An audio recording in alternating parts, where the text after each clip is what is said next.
আপুনি ৰাতিপুৱা ব্ৰাছ কৰাৰ পিছত আপোনাৰ ব্ৰাছডাল ক'ত থৈ দিয়ে? যদি মুকলিকৈ থৈ দিয়ে, এই ভিডিঅ'টো শেষলৈকে চাওক, বহুত ইম্পৰ্টেণ্ট কথা এটা ক'বলৈ ওলাইছোঁ। এটা কথা শুনি আপুনি আচৰিত পাব যে জেঠিয়ে আমাৰ টুথব্ৰাছডাল খুব ভাল পায়। কিয় ভাল পায় জানেনে? আমাৰ টুথপেষ্টত ছ'ডিয়াম চেক্ৰিন নামৰ এটা কেমিকেল মিক্স কৰা হয়, যিটো জেঠিয়ে খাই খুব ভাল পায়। সেইকাৰণে প্ৰায়ে আপুনি যদি ৰাতি উঠি যায় কেতিয়াবা দেখাও পাব, আপোনাৰ টুথব্ৰাছডাল য'ত থৈ দিয়া থাকে, তাতে ৰাতি জেঠিয়ে আহি সেইডাল এনেকৈ চেলেকি চেলেকি খাই থাকে, সেই ছ'ডিয়াম চেক্ৰিন থকাৰ কাৰণে।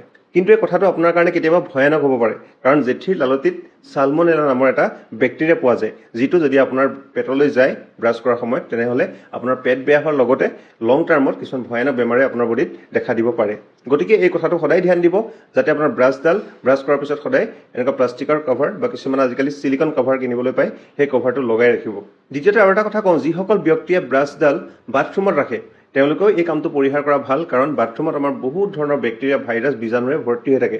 গতিকে সেইখিনি ৰাতিৰ ভিতৰতে আপোনাৰ ব্ৰাছডালত এবজৰ্ব হ'ব পাৰে, আৰু ৰাতিপুৱা আপুনি সেইডাল ধুই পেলাই ব্ৰাছ কৰিলেও আপোনাৰ পেটলৈ বহুতখিনি বেক্টেৰিয়া যাব পাৰে। গতিকে তিনিটা কথা মনত ৰাখক। প্ৰথমটো হৈছে ব্ৰাছডাল কভাৰ কৰি ৰখাটো বহুত জৰুৰী। ছেকেণ্ডলি, আমাৰ টুথব্ৰাছডাল কেতিয়াও আমি বাথৰুমত থ'ব নালাগে। থাৰ্ডলি, ব্ৰাছ কৰাৰ আগত সেইডাল ভালকৈ ধুইহে ব্ৰাছ কৰা আৰম্ভ কৰিব লাগে। ইম্পৰ্টেণ্ট বুলি ভাবিলে ভিডিঅ'টো শ্বেয়াৰ কৰি দিব, আৰু আপোনাৰ ব্ৰাছডাল আপুনি ক'ত থয় আৰু কেনেকৈ ব্যৱহাৰ কৰে একবাৰ কমেণ্ট কৰি জনাই দিব। আজিলৈ আহিছোঁ, ধন্যবাদ।